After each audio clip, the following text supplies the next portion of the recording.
Okay, here we go. The Pen and Maggie Show. He's about to get crazy and wild. Stay for a while. Don't touch your radio dial. Pen and Maggie Show. Kicking it back, sports talk. Listen to that and stay tuned for some giggles and laughs. Go. Preserve your sense of humor, because you're going to need it. Welcome to the Planet Mikey Show. I don't know who that was. That said, preserve your sense of humor. It was that guy. Which guy? You know the guy. I don't know who was You it. claim you don't know the guy. You know the guy. That guy? Yeah. Who's that guy? Preserve your sense of humor. You're going to need it. Who do you think it was? I don't know. I got another guy. Who's that? That might be the guy. Who was it? I don't know. It was just a random drop. Well, as they call if it. you were AI, you'd know. That's true. That's right. Yeah. Welcome, or they say in Germany, willkommen to the Planet Mikey show here. It's a podcast, actually. It's not really so much a show, although we are on YouTube. Thanks to Ben Kitchen, who's to my left. Can they see you, Ben, on camera? Yeah, unfortunately for them. And Bill Smith, whose studios we're in. That's right. The master producer Bader. of major epic broadcast Yeah, I'll give communications. myself a plug, right? Club 39. Yeah. That's the studios. That's it. And he's had famous bands down here, famous radio. Oh, yeah. We have everything. We had a band here last night. We were drinking scotch. Expensive Scotch and soda. And we drank a jigger of little gin. too much. It's funny how just a couple of shots of that stuff packs quite the punch. Oh, Scotch. Yeah. Oh, yeah. Please. People have been drinking that stuff to get cocked for years. Oh, it was good, though. You know what has more impact, though? And you guys, raise your hand if you've ever had tequila. Tequila is legal. Okay. Marijuana was not. Then all of a sudden they realized, if tequila's legal, what are we doing over on this side? Yeah. Because tequila makes you into a felonious asshole 90% of the time. and marijuana makes you drive slower and eat more food. It's good for the And economy. and to go into deep conversations on things that you really don't care about. Yeah. That's what we do every single week on this podcast. That's why we have this podcast. Actually, we have some very carefully selected topics on a regular basis because the three of us collectively have a century's worth of radio broadcasting experience. Yeah. So we know what to say and what not to say. Like on the podcast, you can say lots of stuff. When you're on a radio, you can't say shit. Literally. You literally can't, yeah. Can't say shit. So it's June 6, 2023. I've just come back from a big adventure. First of all, let me say this. I have established the Mikey Adams Hall of Fame for friends that I've had in my lifetime. Would this be like the Mount Rushmore of Mikey's friends? Yeah, right. A little more. There'd be a little more additions than four. Mount Rushmore. There should have been a whole range of mountains for famous Americans. Yeah. Right. Yeah. I mean, where are you going to put where are you going to put Oprah's face if you don't have room?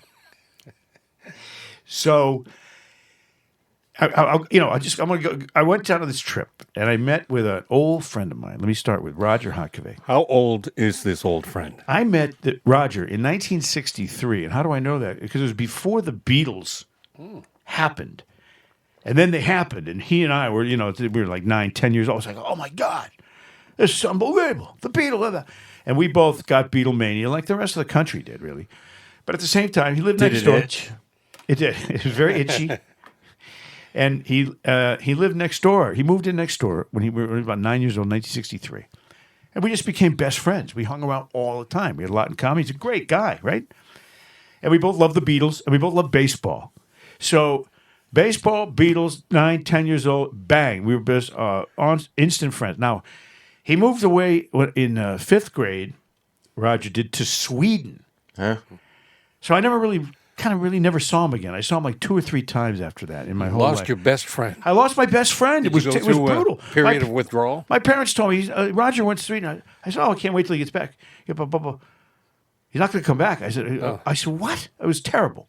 Anyway, so I went down to North Carolina and played 18 holes of golf with Roger Hockavay, my 9-year-old best friend, 10-year-old, 11. He was on my little league team. We were both pitchers. It was Now, you hadn't seen this guy in how long? Well, I saw him briefly at some, not so pleasant events like funerals or whatever, a couple of times, just briefly. But this was a nice extended 18-hole visit, and he's the same as he ever was. Oh, he's not. He's substantially older. And I would assume larger. But he's still a great guy. He's a good golfer. I was playing golf with him. He let me use his clubs, and I hit them pretty good. Yeah. Not too bad. They were not my clubs. But Roger can play, and we went to Charlotte. The town was called Charlotte, North Carolina. I've never been to North Carolina. Beautiful golf course. Played 18 holes with Roger Hockey, who's clearly probably the first inductee into the Mikey Adams Friendship Hall of Fame.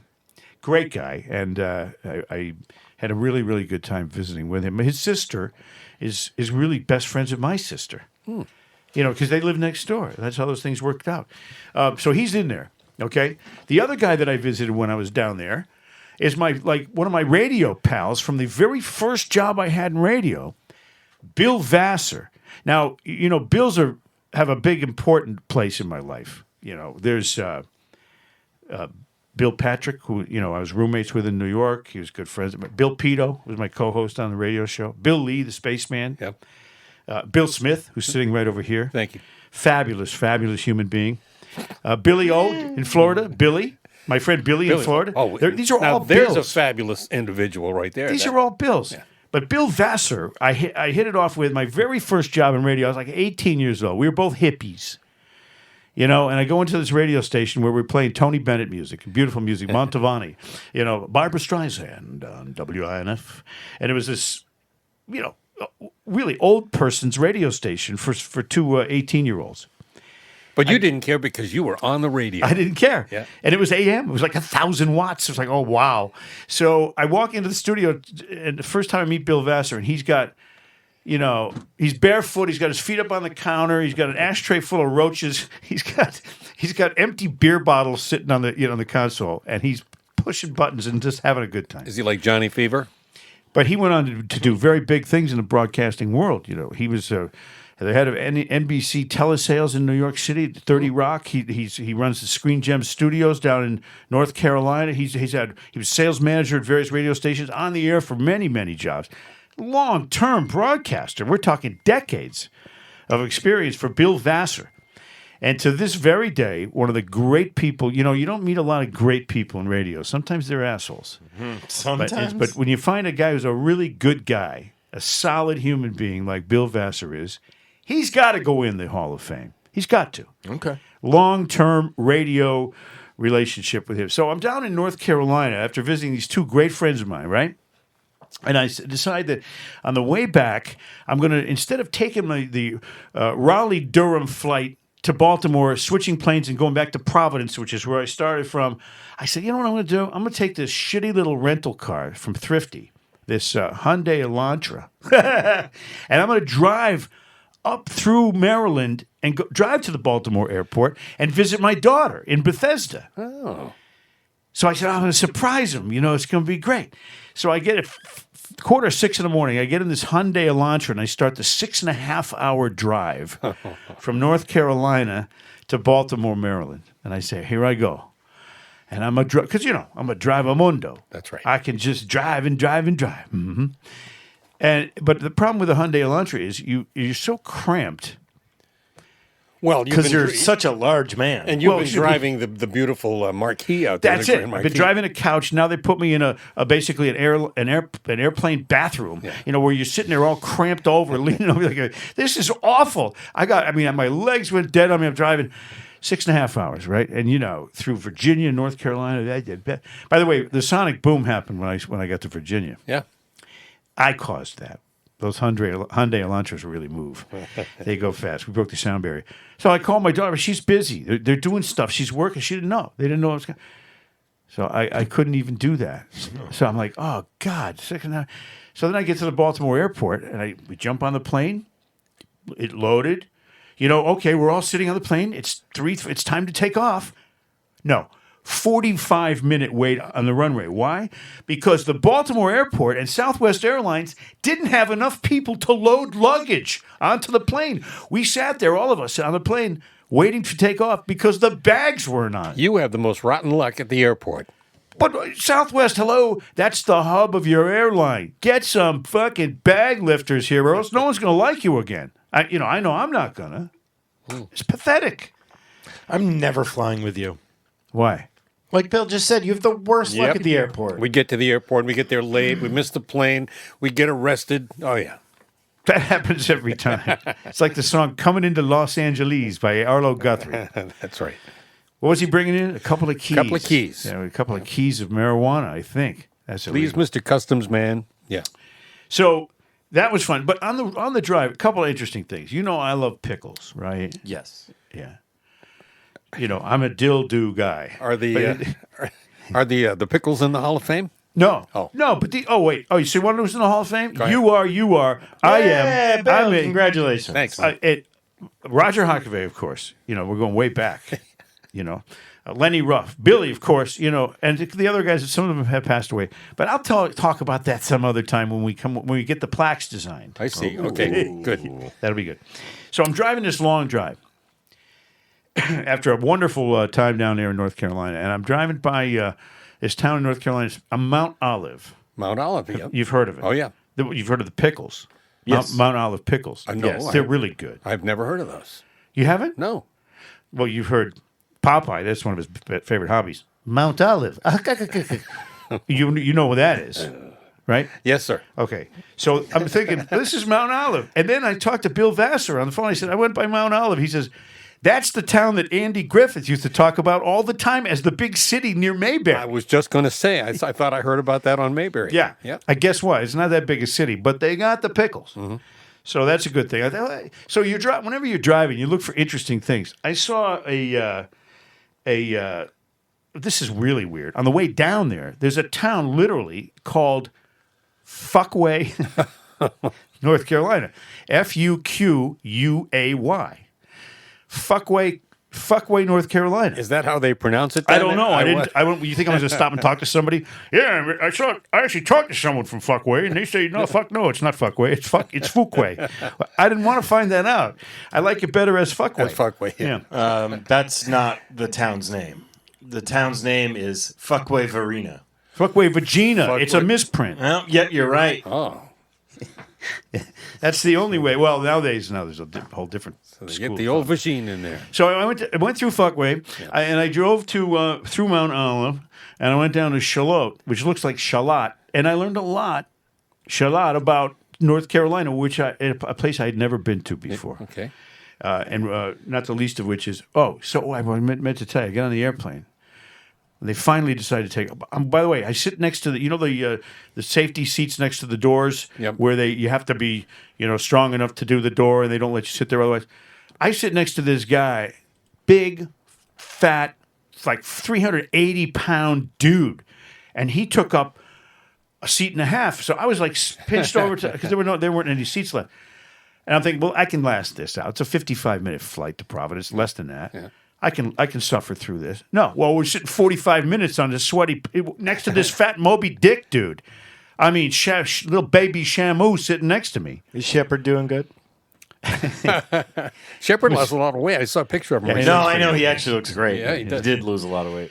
So all these things mix into a travel experience that makes Ben not want to travel on a plane with me anymore. I'm not alone. Bill's with me on this. Oh, yeah, right? that's right. I'm not going. The flight attendant was very nice about it, though. She comes over to me. She goes, "This isn't very good, but we don't have the luggage loaded." And I'm sorry. She was adorable. Yeah. And I said, "Could you get this fucking whale out of the seat next to me, please?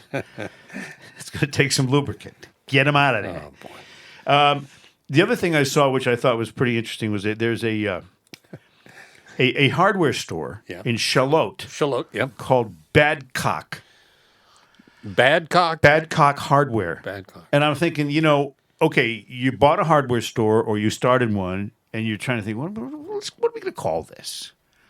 Not Ace. Not Lowe's. We're going to let's call this place Badcock. That's right. Not Good Cock. No. Or Bad Big Cock. Yeah. No.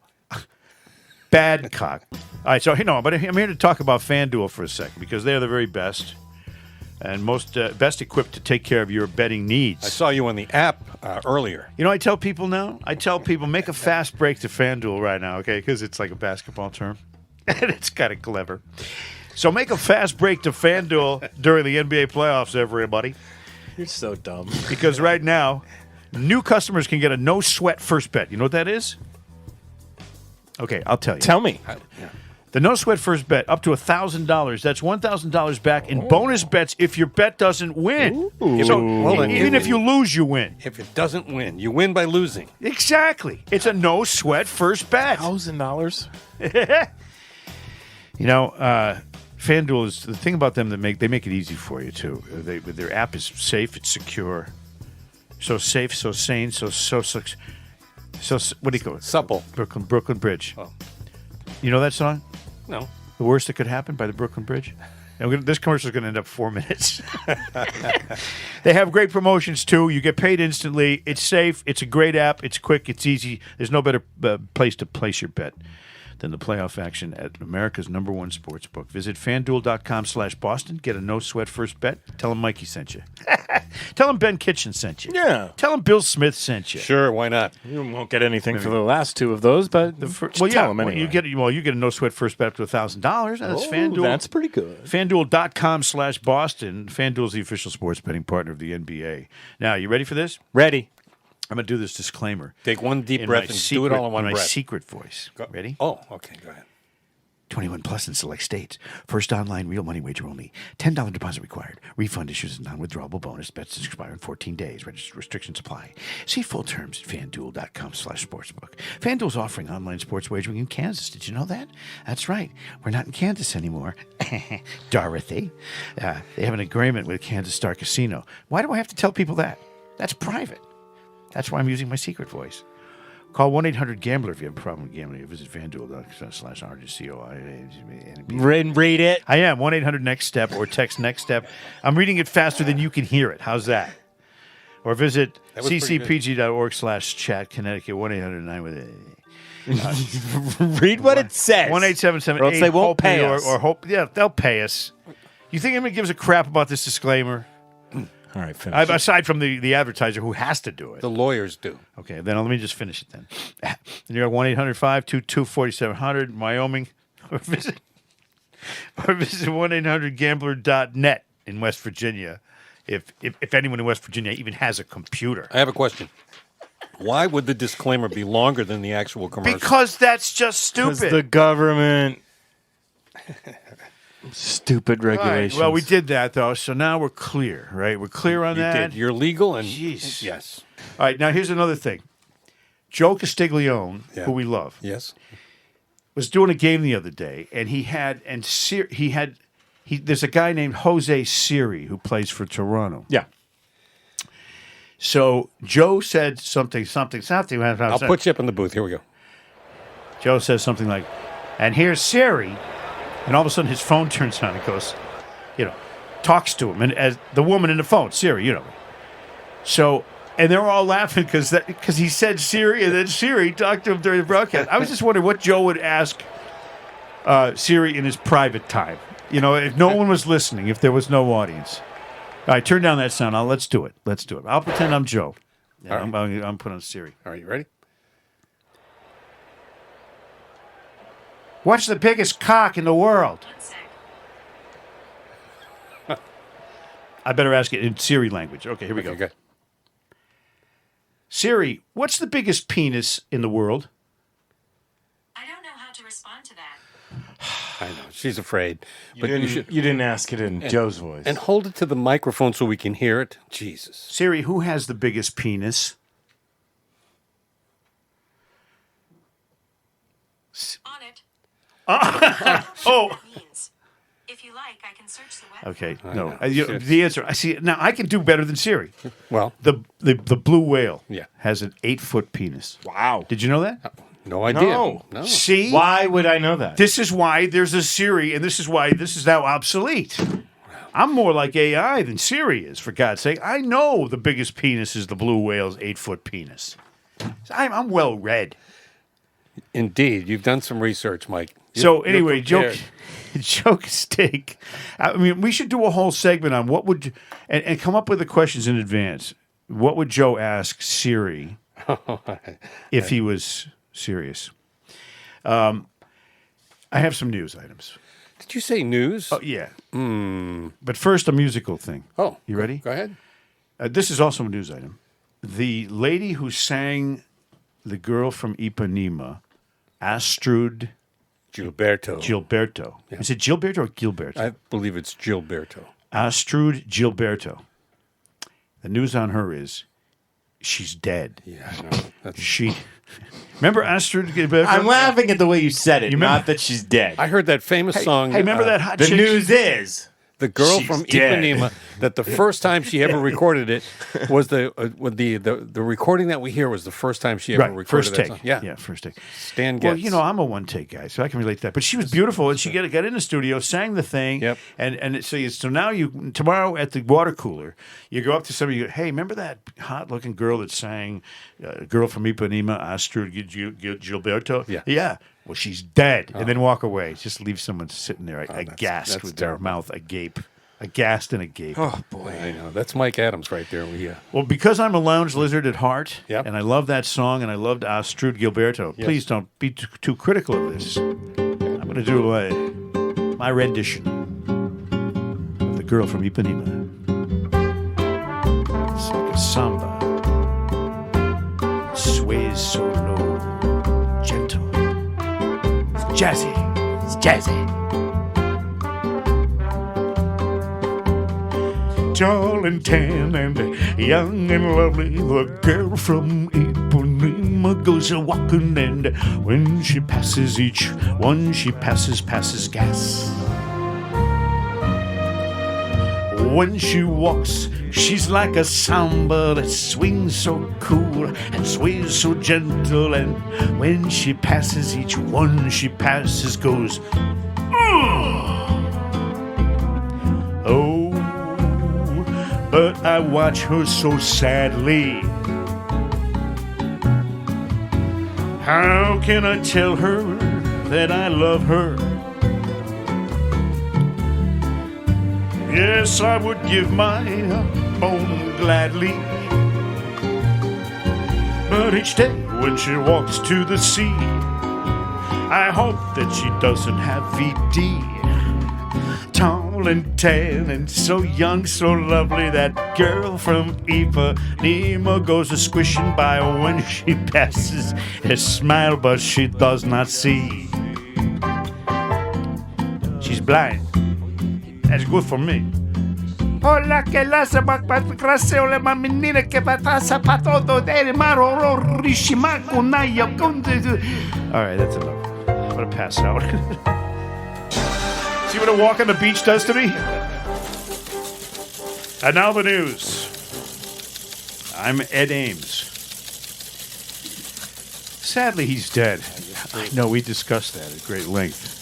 And then I tweeted out a picture of Ed Ames, and someone put Mutt's face in Ed Ames' wig and retweeted it, and it got like 100 more likes than the original. you got ratioed. I did. That's what it's called? Yep. All right. And now the news. Actually, I don't have any news. You know, what I have is... it's not really news. It's kind of like...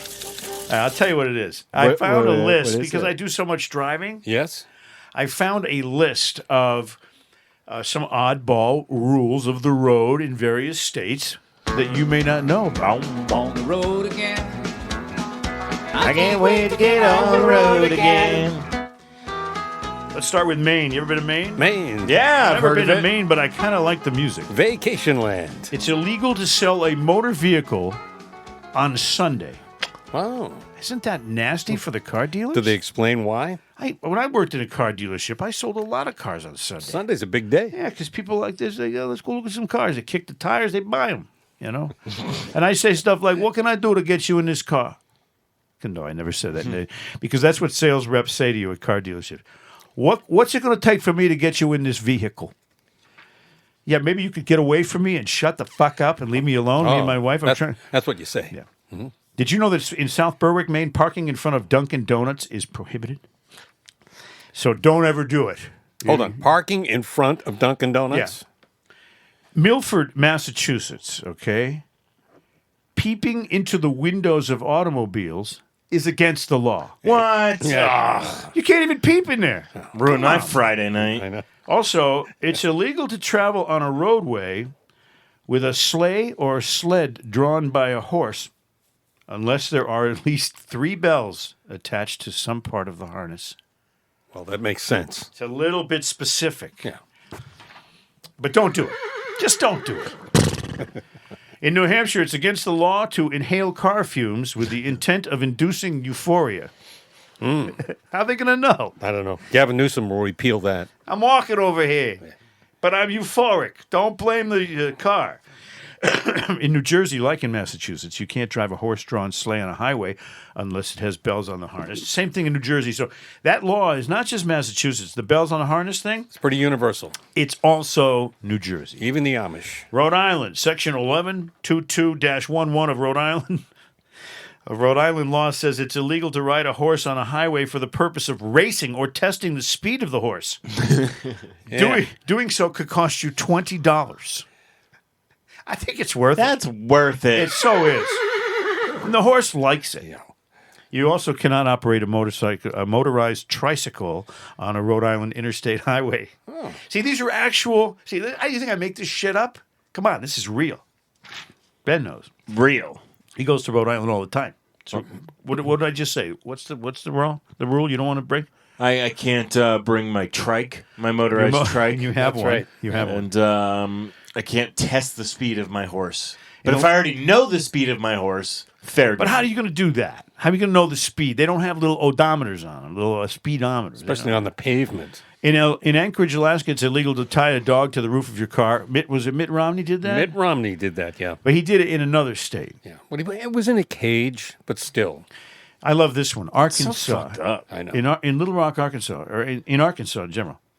It's against the law to honk your horn after 9 p.m., quote, at any place where cold drinks and or sandwiches are served.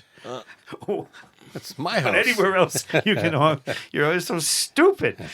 California, it's a misdemeanor to shoot any kind of game from a moving vehicle unless your target is a whale.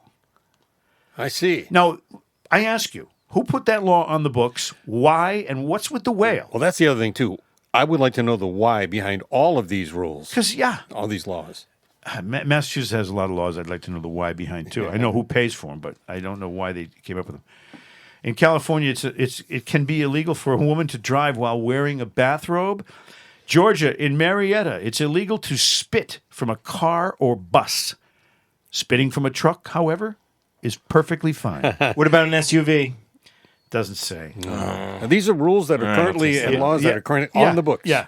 I got these from AAA. Oh. Hey, remember that guy in the early 90s that was got arrested in Singapore? And got whipped. And then got caned? Caned, yeah. What did he get arrested Citizen for? Kane, they called him. Oh. Is that where that came from? That's where that came from. Nothing like getting caned. What did he do? I think did he steal a picture or something? He took something off the wall. I've forgotten what it was. He disrespected something. He did. He stole something right Yeah. before he shot his mother. That's Illinois, you can claim roadkill as long as you don't owe child support. Now, I'm in the clear. I don't know about you guys. there But, you go. what does that have to do with each other? Who knows? well, because if you owe child support, you're going to have to give that dead raccoon to your ex. That dead raccoon's mine. You didn't pay your child support. I ain't giving you dead raccoon at my dinner. So stupid. Iowa, in Tiffin, Iowa, Tiffin, I know where that is. you're prohibited from throwing stones, bricks, or missiles of any kind into the street unless you get written permission first. From whom? See, tell that to Antifa. The missile police? Yep. Okay. All right, You got Maryland. more? Yeah, well, of course. I got great ones here. Maryland. I was just driving through Maryland. And did you break this law?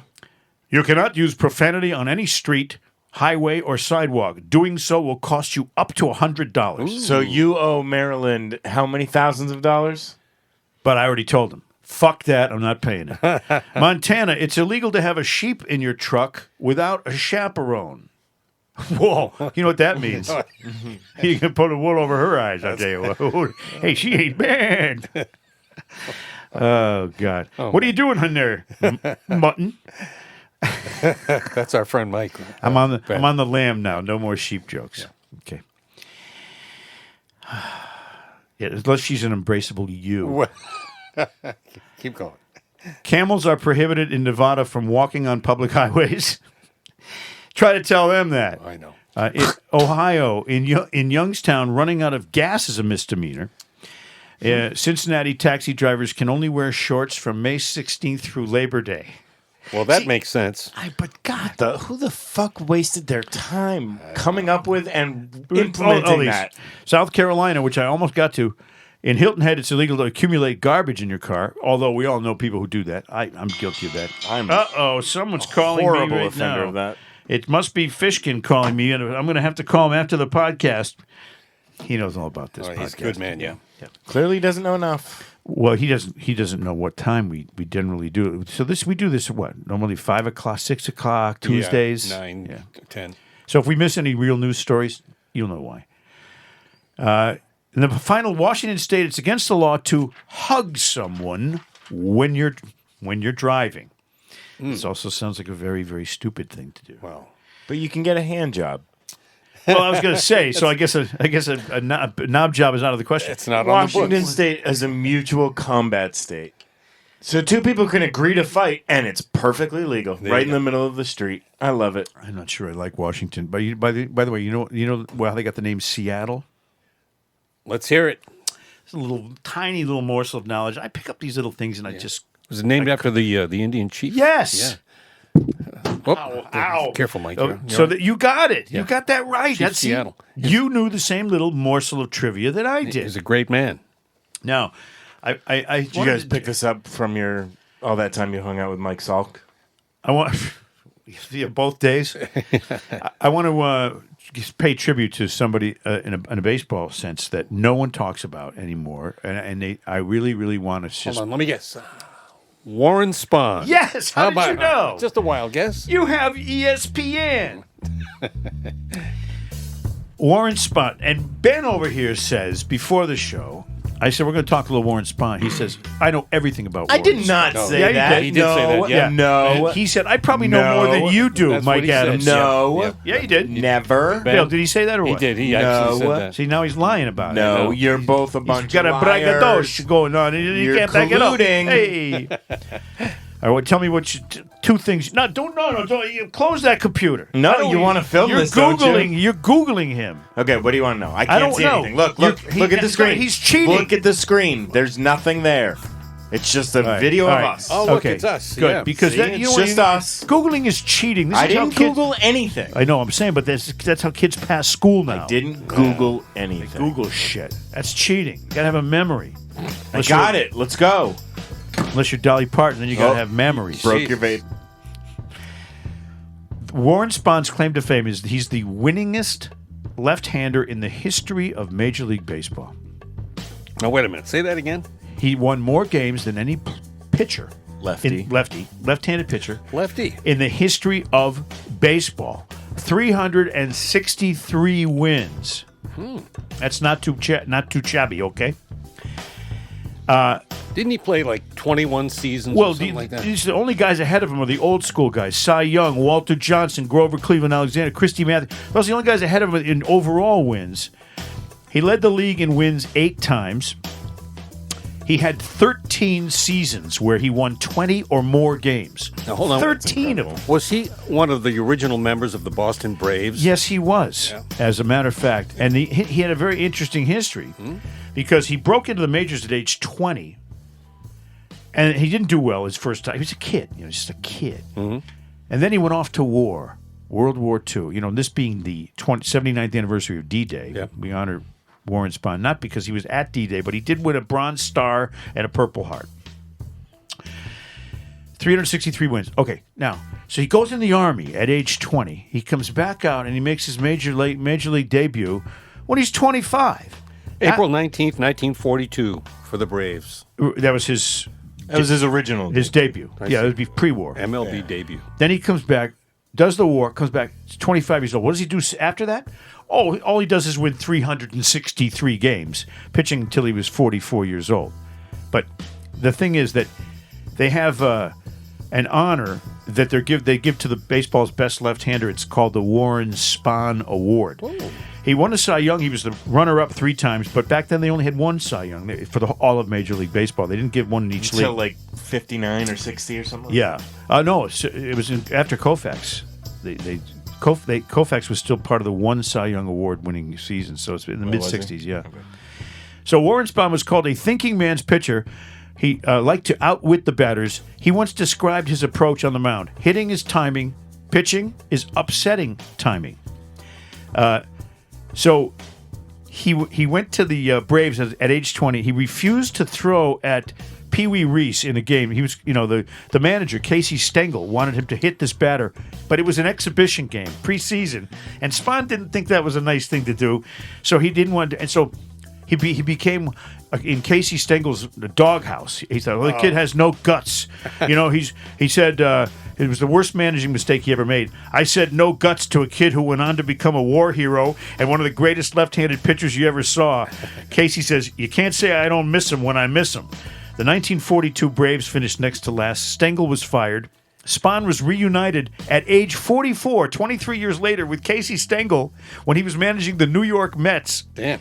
And Spahn said, I'm probably the only guy who played for Casey before and after he was a genius, which is great. That's funny. Spahn said a pitcher needs two pitches, the one they're looking for and the one to cross them up. Here's one of the classic moments of his life, though. July 2nd, 1963. Now, Spahn is, at that point, 41? Yeah, 41. Facing the Giants of San Francisco. He's 42-year-old Spahn became locked in a storied pitcher's duel with 25-year-old Juan Marichal, the Hall of Famer.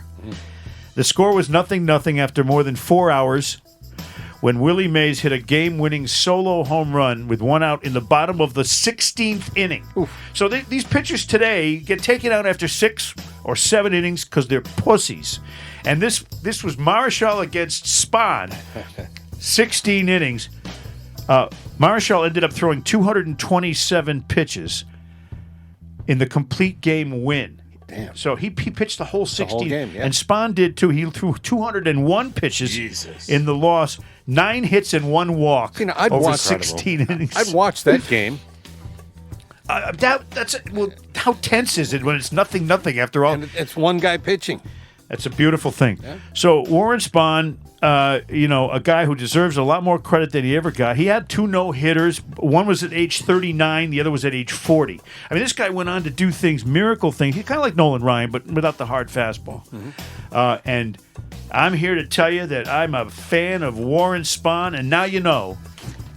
Now, Ben, you know even more than you knew before I did this. Knowing is half the battle. Is that right? G.I. Joe. Wow. Boy, that felt good. And if Warren Spahn is listening, he's at 102 years old. He's in heaven. He's listening. He's from Buffalo, New York, and they used to call him Hooks because his nose got broken by a baseball, and it was like gigantic, hook-shaped. Excuse me. I got little mini belches going on during the broadcast. You're right there, Mike. You feeling okay? So anyway, now I wanted to make mention of the fact that we have another podcast that's called the 15 Minutes of Shame. Yeah. Did you guys listen to you were here. Yeah, we participated. It's become very popular. I know that one, yeah. And if you know what? We have an opening for a sponsorship for that podcast. If someone out there would like to spend $200, $300, $400, $500, you're right. somewhere in the range of $200, $300, $400, you're in. We'll make you the sole sponsor of the 15 Minutes of Shame, and there's nothing to be ashamed about. And we'll do a wonderful job. So I think that I don't know if you know this, but there's a guy named Joe Castiglione who we know very, very well, and his former broadcast partner, Troop. They were a legendary team. They were a legendary team. And Joe's still plugging, still doing a thing, We love Joe. Every once in a while, they send a request in for Castiglioke, and we honor it. So we're going to do the same thing tonight. We're going to honor the Castiglioke boys with a little tune called Ballroom Blitz. Ballroom Blitz. Are you ready, Steve? Tight pants are like cheap hotels. No ballroom. That's a good one, True. Now let's do the song. Time to get out of here. Warm up my pipes. Oh, phlegm ball, Joe. And Shaw's getting so hard. Living with the things you do to me. Oh. My dreams are getting so strange, Joe. I'd like to tell you everything I see. I see a man at the back. As a matter of fact, his eyes are red as the sun. And a girl in the corner let no one ignore her, 'cause she thinks she's the passionate one. Oh, yeah. It was like lightning. Everybody was frightening. And the music was soothing. And they all started grooving. And the man in the back said, everyone attack. It turned into a ballroom blitz. And the girl in the corner said, boy, I want to warn you, I'll turn into ballroom blitz. Ballroom blitz, ballroom blitz, ballroom blitz, ballroom blitz. Ballroom blitz. Here's your interlude here, troop. Squeeze it in there, boy. Oh, I'm reaching up for something. Touching nothing's all I ever do. Whatever that means. I softly call you over. When you appear, there's nothing left to do. Oh. Now the man in the back is ready to crack as he raises his hands to the sky. And the girl in the corner is everybody's mourner. She could kill you with a wink of her eye. Oh, yeah, it was electric. So frightfully hectic. And the band started leaving because they all stopped breathing. Can you believe it? And the man in the back said, everyone attack and turn into a ballroom blitz, Joe. And the girl in the corner said, boy, I want to warn you, turn into a ballroom blitz. Ballroom blitz. You know, when this song was on the radio, Troop, I always thought it kind of sucked ass. That it did, Joe, but I think our rendition is Grammy material. Because we're good. Say that again. We're good. Say that again. Oh, yeah. It was like lightning. Everybody was frightening. And the music was soothing. And they all started grooving. Big finish. The man in the back said, everyone attack, and it turned into a ballroom blitz. And the girl in the corner said, boy, I want to warn you, I turned into a ballroom blitz. Ballroom blitz.